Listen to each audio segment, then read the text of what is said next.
पावसामुळे चूल काय पेटायचं नावच घेत नव्हती आणि आज उठल्या उठल्या मला तेच काम लागलेलं. तर फुकारी घेतली आणि थोडंसं लाकडे घालून मग ती पेटवायला घेतली. तर काय फुकून फुकून डोकं दुखायला लागलं, पण काय चूल पेटली नाही, जाळच लागत नव्हता. तसंच थोडंफार झटले आणि पाणी तापवून घेतलं आंघोळीसाठी. तर आईने सकाळ सकाळ भोपळा चिरायला घेतला. शेतातला भोपळा आहे गावरान. तर त्याची भाजी तुम्हाला आवडते का? खूप छान होते गावरान भोपळ्याची. त्यानंतर पाणी तापून घेतलं, अंघोळ करून घेतली आणि त्यानंतर मग लागलो दसरा काढायला.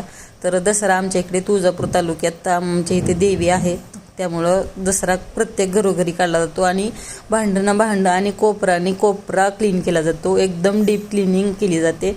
तर दसरा आमच्या भागात काढतात, तुमच्या इकडे काढतात का ते मला कमेंट करून नक्की कळवा. तर आईचं स्वयंपाक वगैरे होईपर्यंत मी सगळी कामं करून घेतली, भांडी वगैरे घासून घेतली, डबे घासले, वाळवून ते परत भरण्यासाठी घेऊन आले आणि सगळ्या डब्यामध्ये सगळं साहित्य भरून ठेवलं. असं करून आमचा दसरा अर्धा तरी झालेला आहे. आता बाकी